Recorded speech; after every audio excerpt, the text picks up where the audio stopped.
იცოდით, რომ ზოგიერთმა გადაწყვეტილებამ პირდაპირ გაგებით მსოფლიოს ისტორია შეცვალა. დაწყებული ტიტანიკის ეკიპაჟის ცვლის დროს დაშვებული შეცდომიდან, რის გამოც 1500-ზე მეტი ადამიანი დაიღუპა, დამთავრებული მარშრუტის ცვლილებით, რასაც პირველი მსოფლიო ომის დაწყება მოჰყვა, ამ ეპიზოდში იმ გადაწყვეტილებების შესახებ მოგიყვებით, რომლებმაც ისტორია შეცვალეს.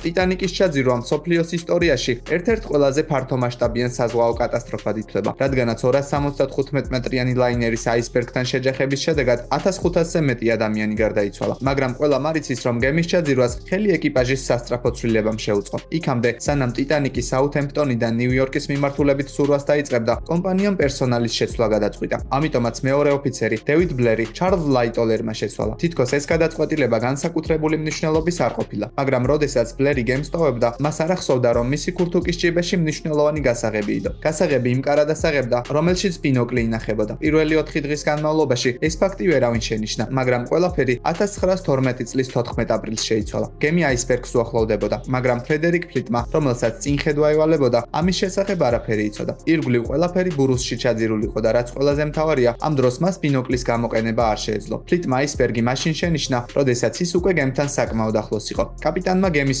მიმართულების შეცვლას სცადა, მაგრამ მან დააგვიანა. რამდენიმე წუთში ტიტანიკი 122 მეტრის სიგანის აისბერგს შეეჯახა. გემი მგზავრების უმეტესობასთან ერთად ოკეანეში ჩაიძირა. აფრიკაში ჩატარებული გამოძიების დროს ფრედერიკ ფლიტმა აღნიშნა, რომ თუ მას ბინოკლი ექნებოდა, ის აისბერგს ბევრად ადრე შენიშნავდა. შესაბამისად, ტიტანიკი აისბერგთან შეჯახებას თავიდან აირიდებდა. გამოდის, რომ შესაძლოა ეს კატასტროფა არც კი მომხდარიყო იმ შემთხვევაში, თუ ბლერი წასვლამდე ქურთუკის ჭიბეებს შეამოწმებდა. ამერიკის 26-ე პრეზიდენტმა თეოდორ რუზველტმა ვადის ამოწურვის შემდეგ გადაწყვიტა, რომ ის არჩევნებში მონაწილეობას კიდევ ერთხელ მიიღებდა. ამ მრჩეველთა რაოდენობის გაზრდის მიზნით რუზველტი სიტყვით მილუოკიში გამოვიდა. მისი თავდაპირველი სიტყვები მოსაწყენი იყო, მაგრამ ერთ მომენტში რუზველტმა მსმენელებს სიმშვიდის შენარჩუნებისკენ მოუწოდა და განაცხადა, რომ მას რამდენიმე წუთის წინ ესროლეს. რუზველტმა ჟილეტი შეიხსნა და სისხლიანი პერანგი გამოაჩინა. აღმოჩნდა, რომ როდესაც ის სცენისკენ მიდიოდა, მას უცნობმა ადამიანმა ესროლა. რუზველტმა ექიმებს მისი შემოწმების უფლება მხოლოდ მას შემდეგ მისცა, რაც მან 90 წუთიანი გამოსვლა დაასრულა. საინტერესოა თუ როგორ გადაურჩა რუზველტის სიკვდილს. როგორც აღმოჩნდა, მისი სიცოცხლე გამოსვლისთვის წინასწარ მომზადებულმა 50 გვერდიანმა სცენარმა და მეტალისგან დამზადებულმა სათვალის ჩასადებმა იხსნა. სასტუმროდან გამოსვლის შემდეგ თეოდორმა ეს ნივთები გულის ჭიბეში ჩაიდო და ეს გადაწყვეტილება მის ცხოვრებაში უმნიშვნელოვანესი აღმოჩნდა. ამ ნივთებმა ტყუის დარტყმის სიძლიერე შეასუსტა. ტყვიამ მხოლოდ მარჯვენა მეოთხე ნეკნამდე მიაღწია, ასე რომ სიცოცხლისთვის მნიშვნელოვანი ორგანოები არ დაზიანებულა. რუზველტმა 1919 წლამდე იცოცხლა და საბოლოოდ ის ბუნებრივი სიკვდილით გარდაიცვალა. აბრაამ ლინკოლნი ამერიკის ისტორიაში ერთ-ერთი ყველაზე გავლენიანი ადამიანი იყო, მაგრამ ლინკოლნი ყველაზე მეტად მისი ტრაგიკული სიკვდილის შემდეგ გახდა ცნობილი. მას შემდეგ, რაც 1865 წელს გაერთიანებულმა ძალებმა სამოქალაქო ომში გაიმარჯვეს, პრეზიდენტი დარწმუნებული იყო, რომ მის მოკლას შეეცდებოდნენ. მიუხედავად ამისა, ლინკოლნმა და არმიის გენერალმა ულის გრანტმა გამარჯვებიდან ერთი კვირის შემდეგ ფორდის თეატრში სპექტაკლზე წასვლა გადაწყვიტეს. უკანასკნელ წუთას გრანტმა გეგმა შეცვალა. აღმოჩნდა, რომ მის სოლს პირველ ლედისთან, მერი ტოდ ლინკოლნთან კონფლიქტი ამიტომაც მათ სპექტაკლზე წასვლა გადაიფიქრეს. ამბობენ, რომ ამის შემდეგ სპექტაკლზე წასვლა ლინკოლნსაც აღარ უნდოდა, მაგრამ მას შემდეგ, რაც გაზეთებმა თეატრში მისი მოსალოდნელი ვიზიტის შესახებ დაწერეს, ის მაინც წავიდა. თეატრში მისვლამდე ერთი დღით ადრე ლინკოლნმა საკუთარი დაცვის უფროსი ვარდ ჰილ ლამონი რიჩმონდში რაღაც საქმეზე გაგზავნა. წასვლამდე ლამონმა ლინკოლნს ურჩია, რომ ის ღამით სახლიდან არც ერთ შემთხვევაში არ გასულიყო, მაგრამ პრეზიდენტმა მისი რჩევა არ გაითვალისწინა. 14 აპრილს ლინკოლნი ცოლთან ერთად თეატრში მივიდა. ამ დროს მას ჯონ პარკერი იცავდა. თავდაპირველად პარკერი დერეფანში იჯდა და პრეზიდენტამდე მისასვლელ ერთადერთ კარს დარაჯობდა, მაგრამ რადგანაც კაცი სპექტაკლს ვერ ხედავდა, მან ადგილმდებარეობა შეიცვალა. სპექტაკლის ბოლო ნაწილში პარკერმა კიდევ ერთი შეცდომა დაუშვა. ის პირველ სართულზე ჩავიდა და სასმელი შეუკვეთა. ამ გადაწყვეტილების გამო ლინკოლნი, რომელიც ისედაც მოძრავი სამიზნე იყო, თეატრში სრულიად დაუცველი დარჩა. მალევე ჯონ ვილკსვუდმა ლინკოლნის ოთახში შეუფერხებლად შესვლა მოახერხა. პისტოლეტი ამოიღო და პრეზიდენტს ესროლა. ამერიკის ისტორიაში ერთ-ერთი ყველაზე ტრაგიკული დღე უკანასკნელ მომენტში მიღებული სულელური გადაწყვეტილების გამო მოხდა. ლინკოლნის სიკვდილამდე თითქმის 100 წლით ადრე ამერიკის ისტორია სხვა უეცარი გადაწყვეტილების შედეგადაც შეიცვალა. 1755 წლიდან 1783 წლამდე ქვეყანაში რევოლუცია მიმდინარეობდა, რა დროსაც ჯორჯ ვაშინგტონის ამერიკის პატრიოტული ძალები ბრიტანეთის სამეფო არმიას ებრძოდა. 1776 წელს ჩანდა, რომ ბრიტანელები იმარჯვებდნენ და ვაშინგტონი ჯარისკაცებთან ერთად უკან იხევდა. კვია-წამალი და საკვები ილეოდა. ამიტომაც ვაშინგტონმა 1776 წლის დეკემბერში სარისკო შეტევა დაგეგმა. 25 დეკემბერს მან 2000 1000 ჯარისკაცთან ერთად მდინარე დელავერი გადაკვეთა. ადგილობრივმა მაცხოვრებელმა, რომელიც ბრიტანელების მხარეს იყო, ამერიკელი ჯარისკაცების ეს მანევრი შეამჩნია. სწორედ ამ დროს იოჰან რალი, გერმანელი პოლკოვნიკი, რომელიც ტრენტონში მდებარე გარნიზონს ხელმძღვანელობდა, მეგობრებთან ერთად კარტს თამაშობდა. კარტის თამაშის დროს ოთახში შიკრიკი შემოვიდა, რომელმაც სასწრაფო წერილი მოიტანა. წერილში ეწერა, რომ რალის მიმართულებით ვაშინგტონის არმია მიდიოდა, მაგრამ პოლკოვნიკმა ფატალური შეცდომა დაუშვა. რალმა გადაწყვიტა, რომ წერილს მოგვიანებით გახსნიდა. ამიტომაც მან კარტის თამაში განაგრძო. მომდევნო დღეს ვაშინგტონის ჯარისკაცები გამოჩნდნენ, რის შემდეგაც ტრენტონის ბრძოლა გაიმართა. რა თქმა უნდა, რალი და მისი მოუმზადებელი ჯარისკაცები ბრძოლაში დამარცხდნენ. მიუხედავად იმისა, რომ ეს ფაქტი დადასტურებული არაა, არსებობს მოსაზრება, რომლის თანახმადაც მოგვიანებით გარდაცვლილი პოლკოვნიკის ჭიბეში გაუხსნელი წერილი აღმოაჩინეს. რაც არ უნდა იყოს, ამ ბრძოლას გადამწყვეტი მნიშვნელობა ჰქონდა. ტრენტონის შემდეგ ვაშინგტონმა პრინსტონის ბრძოლაშიც გაიმარჯვა. 1783 წელს ომი ამერიკამ მოიგო და მან დიდი ბრიტანეთისგან დამოუკიდებლობა მოიპოვა. თითქმის 10 მილიონი მაცხოვრებლით, ბიგ ბენითა და ბუკინგემის სასახლით, ლონდონი ერთ-ერთი ყველაზე ცნობილი ქალაქია მთელს მსოფლიოში, მაგრამ ის ყოველთვის ასეთი შთამბეჭდავი არ ყოფილა. დიდი ხნის წინ ქალაქი გადამწვარი შენობების გროვას წარმოადგენდა. რაც ყველაზე უარესია, ამ ყველაფერში დამნაშავე მხოლოდ ერთი ადამიანია. 1666 წლის 2 დეკემბერს ტომას ფერინერს საკუთარ საძინებელში შეჭრილი კვამლის სუნზე გამოიღვიძა. მისი სახლი იწოდა. მიუხედავად იმისა, რომ მან სახლიდან ცოცხალმა გამოაღწია, ხანძარი გრძელდებოდა. თბილი და მშრალი დღე იდგა. თანაც ლონდონის შენობათა დიდი ნაწილი ხისგან იყო აგებული. მე-17 საუკუნეში ლონდონში მეხანძრის პროფესია არ არსებობდა, ამიტომაც მაცხოვრებლებს ცეცხლის შაქრობა თავად უწევდათ. ალბათ უკვე მიხვდებოდით, რომ ეს ყველაფერი ცუდად დასრულდა. ქალაქი 5 დღის განმავლობაში იწოდა, რის შედეგადაც ლონდონის მესამედი განადგურდა, ხოლო 100,000 ადამიანი ღიაცის ქვეშ აღმოჩნდა. ყველაზე წარმოუდგენელი კი ისაა, რომ ამ ყველაფრის თავიდან არიდება შესაძლებელი იყო. საქმე იმაშია, რომ ხანძრის გაჩენა ტომას ფერინერს ბრალდება. ის მცხობელი იყო და საცხობად შეშის ღუმელს იყენებდა. ფერინერი ამტკიცებდა, რომ მან ძილის წინ ღუმელი ჩააქრო, მაგრამ ითვლება, რომ ღუმელიდან გადმოვარდნილი ნაპერწკალი ძირს დაეცა, რის გამოც სახლში ხანძარი გაჩნდა. ერთ სახლში გაჩენილ ხანძარს მარტივად ჩააქრობდნენ, მაგრამ საქმე იმაშია, რომ საწყობი პუდინგ ლეინის ქუჩაზე მდებარეობდა, სადაც უამრავი მარტივად ალებადი ნივთიერების საწყობი იყო განთავსებული. იმ შემთხვევაში, თუ ფერინერი ღუმელს სათანადოდ შეამოწმებდა და დასაძინებლად მხოლოდ ამის შემდეგ წავიდოდა, დიდი ალბათობით ქალაქი არ დაიწვებოდა. ახალგაზრდა მაყურებელმა შეიძლება არ იცოდეს, მაგრამ ერთ დროს ბადი ჰოლი საკმაოდ პოპულარული მომღერალი იყო. 1959 წლის თებერვალში მან შტატის ჩრდილო-დასავლეთ ნაწილში ჯგუფთან ერთად მე-11 კონცერტი გამართა. მუსიკოსები დაღლილები იყვნენ, ხოლო მათი ტანსაცმელი დასრულიყო. უკანასკნელ მომენტში ჰოლმა თვითმფრინავის დაქირავება გადაწყვიტა, რათა ის მინესოტაში შემდეგი კონცერტის გასამართად წასულიყო. თვითმფრინავით ისინი ადრე ჩასვლას, ტანსაცმლის გარეცხვას და დასვენებას მოასწრებდნენ. მომღერალის წაყვანა 21 წლის მფრინავმა, როჯერ პიტერსონმა გადაწყვიტა. თოვლის კარბუქი ახლოვდებოდა, თანაც ახალგაზრდა მფრინავი 17 საათიანი ფრენისგან ისედაც საკმაოდ დაღლილი იყო, მაგრამ ასეთი განსაკუთრებული მგზავრის გამო მას ფრენაზე უარი არ უთქვამს. ჯგუფის ერთ-ერთი წევრი, ბეილონ ჯენინგსი, წესით თვითმფრინავს უნდა გაჰყოლოდა, მაგრამ მან საკუთარი ადგილი ჯგუფის იმ წევრს დაუთმო, რომელსაც გრიპი ჰქონდა. ამ დროს გიტარისტმა ტომი ოლსაპმა და მომღერალმა რიჩი ვეილენსმა მონეტის აგდება გადაწყვიტეს, რათა გაერკვიათ, თუ ვინ გაფრინდებოდა პირველი. ცუდი ამინდის მიუხედავად, თვითმფრინავი შუაღამეს გაფრინდა. სამწუხაროდ, ის ცაში დიდხანს არ დარჩენილა. არავინ იცის თუ რა მოხდა სინამდვილეში, მაგრამ დიდი ალბათობით პიტერსონი კარბუქის ცენტრში აღმოჩნდა, რის გამოც მან თვითმფრინავზე კონტროლი დაკარგა და ჩამოარდა. თვითმფრინავი, რომელშიც 4 მგზავრი იმყოფებოდა, მიწაზე 270 კმ/სთ სიჩქარით დაეცა. სამწუხაროდ ყველა გარდაიცვალა.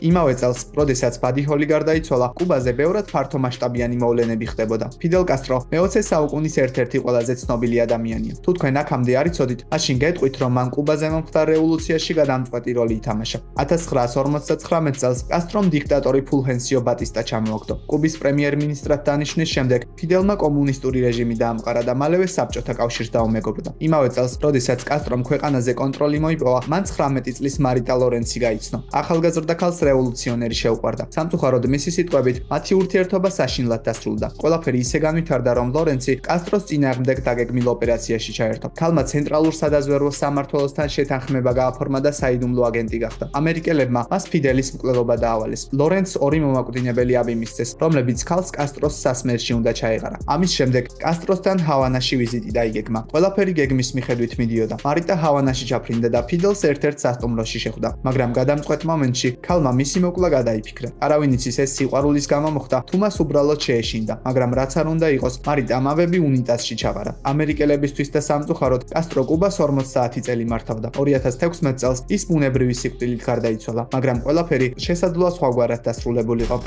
მას შემდეგ, რაც მარიტა ლორენცმა კასტროს პრობლემა ვერ მოაგვარა, ამერიკამ სხვა გეგმა შეიმუშავა. მათ კუბაზე შეჭრა გადაწყვიტეს. 1961 წელს 1400 კუბელი ემიგრანტი, რომლებსაც ამერიკა აფინანსებდა, კუბის სამხრეთ ნაწილში შეიჭრა, მაგრამ მალევე ისინი კასტროს არმიამ გაანადგურა. მიუხედავად ამისა, მან საბჭოთა კავშირს კუბაზე ბირთვული რაკეტების განთავსებას თხოვა, რათა მსგავსი შემთხვევა აღარ განმეორებულიყო. ამ გადაწყვეტილებამ კარიბის კრიზისი გამოიწვია. როდესაც ამერიკულმა თვითმფრინავებმა საბჭოთა რაკეტები შენიშნეს, სიტუაცია ორ ქვეყანას შორის კიდევ უფრო გამწვავდა. 1962 წლის აპრილში ამერიკულმა ხომალდმა საბჭოთა წყალქვეშანავის B-59-ის მიმართულებით ბომბები გაუშვა. ისინი ისროლეს მხოლოდ იმიტომ, რომ წყალქვეშანავი ზედაპირზე ასულიყო. მიუხედავად ამისა, წყალქვეშანავის ორმა ოფიცერმა გემის მიმართულებით ტორპედოს სროლა გადაწყვიტა. ასეთ მოქმედებას შესაძლოა ბირთვული ომიც კი გამოეწვია. საბედნიეროდ არსებობდა წესი, რომლის თანახმადაც მსგავს გადაწყვეტილებას აუცილებლად უნდა დასთანხმებოდა გემზე მყოფი სამივე ოფიცერი. მაგრამ მეორე რანგის კაპიტანი ვასილი არქიპოვი მათსავით არ ფიქრობდა. მან ატომური იარაღის გაშვებაზე უარი განაცხადა და წყალქვეშანავი ზედაპირზე აიყვანა. ამ შემთხვევამ ჯონ კენედი და ნიკიტა ხრუშოვი გამოაფხიზლა, რის შემდეგაც დაძაბულობა ორ ქვეყანას შორის დროებით განეიტრალდა.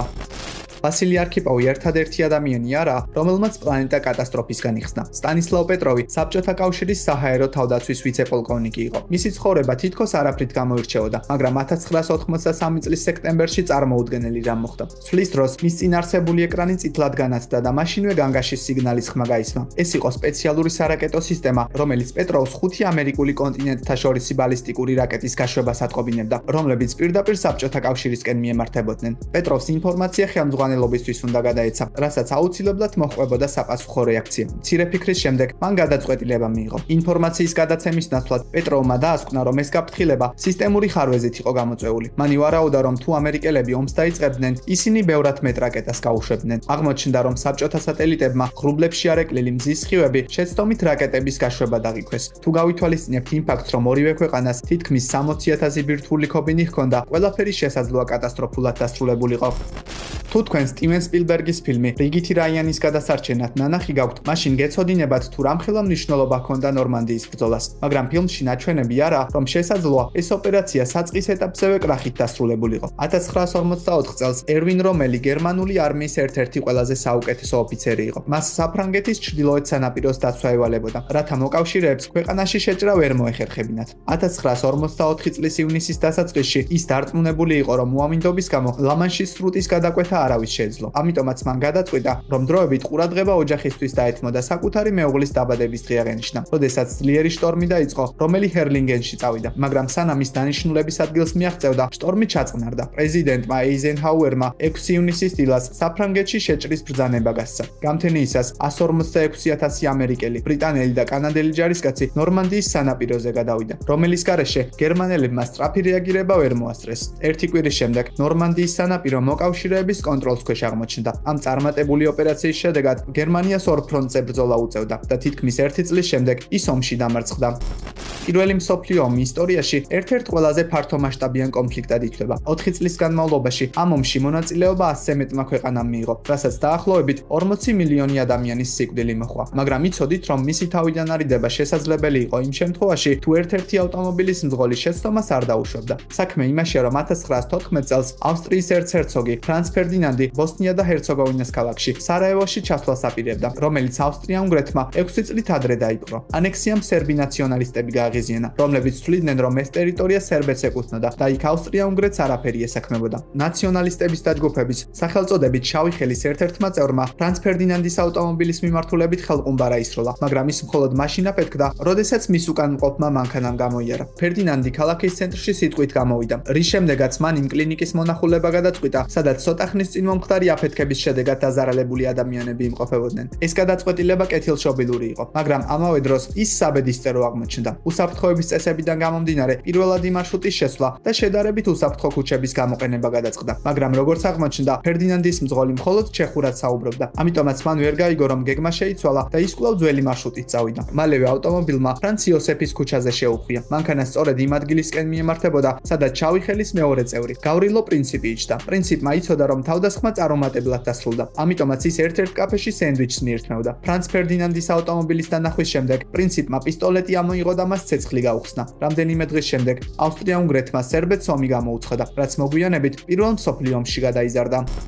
პირველი მსოფლიო ომიდან 21 წლის შემდეგ ახალი ფართომასშტაბიანი კონფლიქტი. მეორე მსოფლიო ომი დაიწყო. მისი დასრულებისას ამერიკამ იაპონიის ქალაქების ატომური იარაღით დაბომბვა გადაწყვიტა. მაისში პოტენციური ქალაქების სია შემუშავდა, რომელთა შორისაც ჰიროსიმა, კაკურა და კიოტო იყვნენ. 6 აგვისტოს ჰიროსიმას დაბომბვის შემდეგ მომდევნო მიზანი კაკურა გახდა. ქალაქში 130,000 ადამიანი ცხოვრობდა და იქ იაპონიის ერთ-ერთი ყველაზე დიდი არსენალი იყო განთავსებული. 9 აგვისტოს დაზვერვის თვითმფრინავებმა ამინდის შემოწმეს და ხელმძღვანელობას შეატყობინეს, რომ ცაზე ღრუბლები თითქმის არ შეინიშნებოდა. მაგრამ მოგვიანებით, როდესაც მფრინავი ჩარლზ სუინი ქალაქის თავზე მიფრინავდა, ამინდი მკვეთრად გაუარესდა. ამის გამო სუინის ქალაქის დანახვა უკვე აღარ შეეძლო. რა თქმა უნდა, ასეთ შემთხვევაში ის ატომურ ბომბს ვერ ჩამოაგდებდა, თანაც ამერიკელები ასეთ სერიოზულ მისიებში მხოლოდ რადარების იმედად ვერ იქნებოდნენ. ცუდი ხილვადობის გამო სუინიმ კურსი შეიცვალა. კაკურას ნაცვლად ის ნაგასაკის მიმართულებით წავიდა. ქალაქი სამოწმენდილი იყო, ამიტომაც მან ბომბი იქ ჩამოაგდო. შედეგად 40,000-ზე მეტი ადამიანი გარდაიცვალა. შეიძლება ზოგიერთს დაგაინტერესოთ თუ რა მოუვიდა კიოტოს, რადგანაც ეს ქალაქიც პოტენციური სამიზნეების სიაში ეწერა. კაკურას მსგავსად ისიც უკანასკნელ მომენტში გადარჩა.